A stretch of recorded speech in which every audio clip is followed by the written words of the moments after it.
الحمد للہ وکفا وسلام علی عبادہ الذین اصطفیٰ اما بعد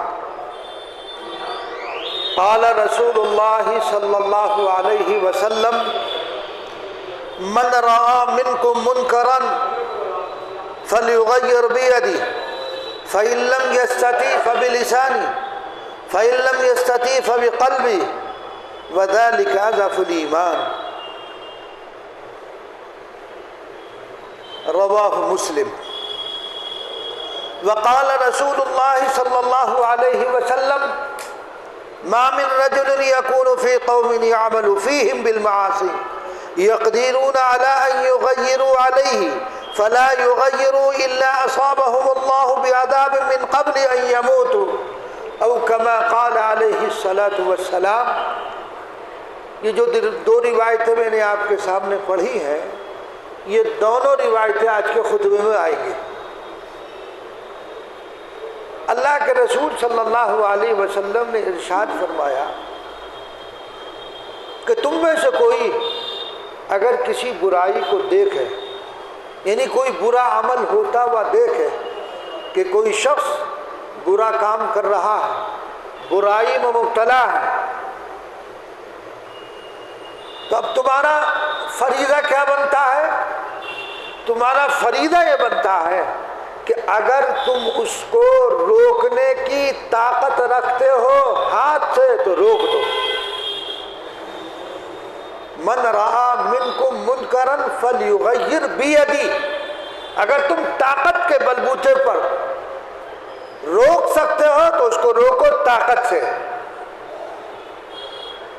یہ نہیں کہ معاشرے میں منکرات پھیل رہے ہیں، ہم یہ سوچ رہے پھیل رہے پھیلنے دو، برائی پھیل رہی ہے پھیلنے دو، یہ کام تو علماء کا ہے ہمارا نہیں ہے۔ نہیں، برائی سے روکنا یہ ہر ایک کی ذمہ داری ہے، اپنی استطاعت کے بقدر، چاہے وہ عالم ہو چاہے وہ غیر عالم ہو، جو جتنی قدرت رکھتا ہے اور طاقت رکھتا ہے، ہر ایک کو اپنی طاقت کے بقدر اس برائی سے روکنا ضروری ہے۔ یہ کہہ کر پلہ نہیں جھاڑ سکتے کہ یہ کام ہمارا نہیں ہے، یہ صرف علماء کا کام ہے۔ نبی کریم صلی اللہ علیہ وسلم سے صحابہ کرام رضی اللہ عنہم اجمعین نے سنا ایک بات کو، اور صحابہ اس بات کو لے کر پھیل گئے سب جگہ پر۔ ہر جگہ رسول اللہ صلی اللہ علیہ وسلم تھوڑی پہنچے ہیں، حضور کا پیغام پورے عالم میں پہنچ گیا۔ صحابہ کرام رضی اللہ عنہم اجمعین نے نبی کریم صلی اللہ علیہ وسلم کے فرمودات کو سنا، ان پر فوراً عمل شروع کر دیا کہ اگر کوئی برائی ان کے سامنے ہو رہی ہے تو اس کو روکا۔ تو یہ نہیں کہ صرف یہ عالم کی ذمہ داری ہے یا کسی مفتی کی ذمہ داری ہے، یہ ہر ایک کی ذمہ داری ہے۔ یہ فریضہ اس کی طاقت کے بقدر ہر ایک پر عائد ہوتا ہے کہ اگر معاشرے میں کوئی برائی پھیل رہی ہو انفرادی طور پر یا اجتماعی طور پر، تو انفرادی طور پر پھیل رہی ہو تو اس کو انفرادی طور پر روکا جائے، اور اجتماعی طور پر پھیل رہی ہو تو اس کو اجتماعی طور پر روکا جائے۔ یہ ہماری ذمہ داری بنتی ہے۔ ہم یہ کہہ کر چھوٹ نہیں جائیں گے کہ صاحب یہ کام تو بڑوں کا ہے یا علماء کا، نہیں، سب کا کام ہے۔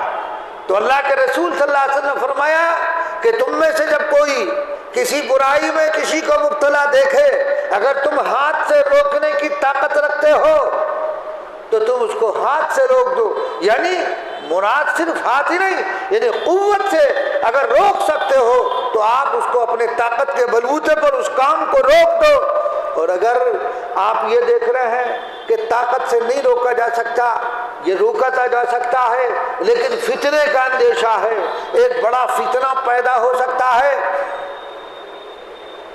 فَمَن لَّمْ يَسْتَطِعْ فَبِلِسَانِهِ، آپ نے فرمایا کہ اگر کوئی اس کی طاقت نہیں رکھتا کہ وہ قوت کے بلبوتے پر، طاقت کے بلبوتے پر اس برائی کو روک دے، تو دوسرا درجہ رسول اللہ صلی اللہ علیہ وسلم نے یہ ارشاد فرمایا زبان سے روک دو، فبلسانی، زبان سے روکو، منع کرو اس کو بیانات کے ذریعے، تقاریر کے ذریعے اس کو جا کر کے کہو کہ بھئی یہ کام مت کرو، یہ غلط ہے، یہ جائز نہیں ہے، یہ برائی ہے۔ تو زبان سے اس کو منع کرو۔ اگر تم طاقت سے، قوت سے نہیں روک سکتے، زبان سے منع کرو۔ لیکن اگر آپ اس درجے کمزور ہو چکے ہیں کہ نہ طاقت سے روکنے پر قدرت رکھتے ہیں، نہ زبان سے کہنے کی آپ کو ہمت اور قدرت ہے، تو پھر رسول اللہ صلی اللہ علیہ وسلم نے ارشاد فرمایا کہ اپنے دل سے اس کو برا جانو۔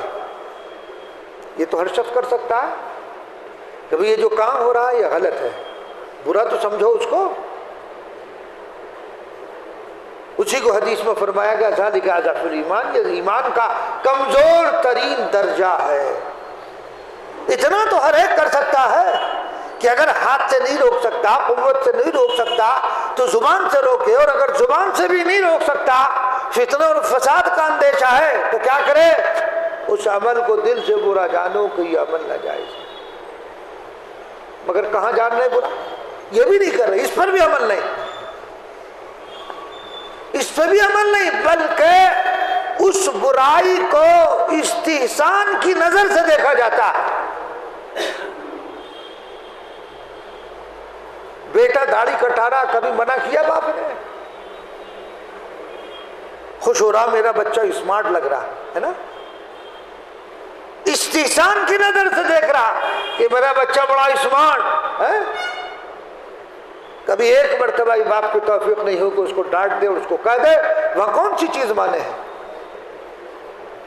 کہ باپ اپنی اولاد کو ڈانٹ نہیں سکتا ہے، روک نہیں سکتا ہے کہ یہ غلط کام اور ناجائز کام تو کر رہا ہے، کیوں کر رہا ہے؟ دل میں کوئی برائی بھی نہیں ہے، اس کو اچھا سمجھ رہا ہے۔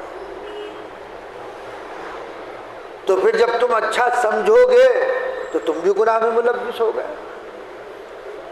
کسی برے کام کو ہوتا دیکھ کر اگر قوت نہیں رکھتے ہو، زبان کی بھی نہیں رکھتے ہو، منع نہیں کرتے، دل سے بھی برا نہیں سمجھتے، تو سمجھو تم بھی اس گناہ میں برابر کے شریک ہو۔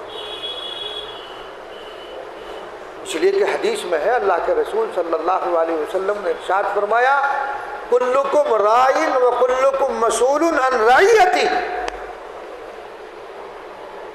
ہر آدمی نگراں ہے، اور جو نگراں ہے، جو حاکم ہے، اس سے ماتحت کا متعلق سوال ہوگا قیامت میں۔ ہم نے تمہیں حکومت دی تھی، تم نے رعایا کے ساتھ کیا معاملہ کیا؟ ان کو برائیوں سے کیوں نہیں روکا؟ ان کو کیوں نہیں ٹوکا؟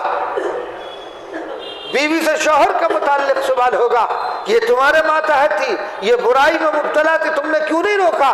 مواخذہ ہوگا، والدین سے مواخذہ ہوگا کہ اولاد تمہارے ماتحت تھی، تم نے اولاد کو برائی میں مبتلا دیکھ کر کیوں نہ روکا؟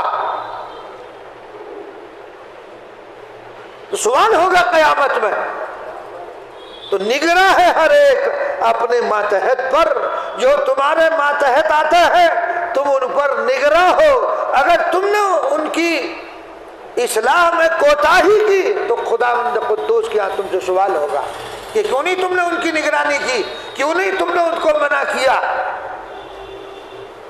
اور یہ بھی حدیث میں ہے، اللہ کے رسول صلی اللہ علیہ وسلم نے ارشاد فرمایا کہ اگر کوئی شخص برائی کے روکنے پر قادر ہے، برائی ہو رہی ہے، اس کے روکنے پر قادر ہے اور پھر بھی نہیں روک رہا، ما من رجل یکون فی قوم یعمل فیہم، معاصی کا ارتکاب ہو رہا ہے، فی قوم یعمل فیہم بالمعاصی یقدرون علی ان یغیروا علیہ، یعنی وہ اس بات پر قادر ہے کہ وہ اس برائی کو روک سکتا ہے، چاہے وہ طاقت کے بلبوتے پر، زبان سے کسی بھی طرح روک سکتا ہے، اور روکنے کے باوجود وہ نہیں روک رہا، تو اللہ کے رسول صلی اللہ علیہ وسلم نے کیا فرمایا؟ اس کی موت اس وقت تک نہیں آئے گی جب تک اس پر اللہ کا عذاب نہ آ جائے گا۔ اگر کوئی برائی ہو رہی ہے، جو بھی دیکھ رہا ہے، سب کا فریضہ عائد ہوتا ہے کہ اس سے روکے، صرف تنہا فرد واحد کا نہیں۔ اگر سب نہیں روک رہے تو سارے گناہگار ہوں گے، چاہے وہ اللہ والا کیوں نہ ہو، چاہے وہ عالم اور مفتی کیوں نہ ہو، چاہے وہ کوئی شیخ اور مشائخ میں سے کیوں نہ ہو، وہ بھی نہیں روکے گا تو اللہ کا عذاب میں دنیا میں گرفتار ہوں گے۔ اس لیے کہ اللہ کے رسول صلی اللہ علیہ وسلم ارشاد فرما رہے ہیں، کیا ارشاد فرمایا؟ ما من رجل يكون في قوم يعمل فيهم بالمعاصي يقدرون على ان يغيروا عليه فلا يغيروا الا اصابهم الله بعذاب من قبل ان يموتوا۔ موت سے پہلے ان کو عذاب ضرور آئے گا، آخرت میں تو ہوگا ہی، خدا بند قدوس دنیا میں بھی ان کو عذاب میں مبتلا کر دیں گے۔ تو پورے معاشرے کی ذمہ داری ہے کہ ان کو برائی سے روکیں۔ دیکھو قرآن مجید میں اللہ نے خود فرمایا، کنتم خیر امۃ اخرجت للناس تأمرون بالمعروف وتنہون عن المنکر۔ تمہیں بہتر امت کس بنیاد پر قرار دیا گیا؟ کہ تم لوگوں کو بھلائی کا حکم کرتے ہو، برائی سے روکتے ہو، اس بنیاد پر اللہ نے فرمایا کہ تم بہترین امت ہو کہ لوگوں کی نفع رسانی کے لیے تمہیں بھیجا گیا ہے، تمہیں جو نکالا گیا بھیجا گیا، کیوں؟ کہ تم لوگوں کو اچھائی کا حکم کرتے ہو، برائی سے روکتے ہو۔ تو اچھائی کا حکم تو ہر ایک کرتا، نماز پڑھا کرو، فضائل ملیں گے، نوافل پڑھا کرو، تہجد پڑھا کرو، لیکن منکر سے روکنا یہ ہے اصل چیز۔ کوئی برائی میں مبتلا اس کو روکو گے نا تو تمہاری مخالفت بھی ہوگی، تمہاری مخالفت بھی ہوگی۔ یہ کام اہم ہے، منکر سے نہیں روکا جاتا ہے۔ کیوں؟ یہ پیر ماننا چھوڑ دے گا، میری بزرگی کا قائل ہی نہیں رہے گا۔ اگر آپ روک ٹوک کر کے دیکھو، پھر دیکھو کیا کہیں گے، یار یہ آدمی بڑھا سکتے ہیں، مولوی بڑھا سکتا ہے، یہ ہر وقت روک ٹوک ہی کرتا رہتا۔ ہاں یہ کام مشکل ہے۔ فضائل بھی تو تبھی حاصل ہوں گے، اجر بھی تو تبھی ملے گا۔ تو منکر سے روکنا، اگر آپ کے تعلقات ہیں اور برائی سے روکو گے، اس برائی پر قدغن لگاؤ گے، تو آپ کے مخالف کھڑے ہو جائیں گے کہ اچھا بھائی یہ تو ہمیں بھی برائی سے روک رہا، ہم تو بڑے لوگ ہیں، ہم تو معاشرے میں ہمارا ایک وقار ہے۔ ابے وقار ہوگا، اپنے پاس رکھ اس وقار کو۔ اللہ کی نظر میں اگر کوئی کام غلط ہے اور تم غلطی میں مبتلا، اس کو ٹوکو، اس کو بتلاؤ۔ نہیں ٹوکتے ہیں، بتلاتے نہیں ہیں، کیونکہ لفافے بند ہو جائیں گے، مسافے کرنے بند ہو جائیں گے اگر روک ٹوک کریں گے۔ تو اس لیے بھلائی کا حکم بھی کرو، روک ٹوک بھی کرو، انشاءاللہ اللہ تعالیٰ اس کا بھی دنیا میں اجر بھی ملے گا، اس کے فوائد بھی حاصل ہوں گے، اور آخرت میں بھی اللہ تبارک و تعالیٰ فوائد سے اور اجر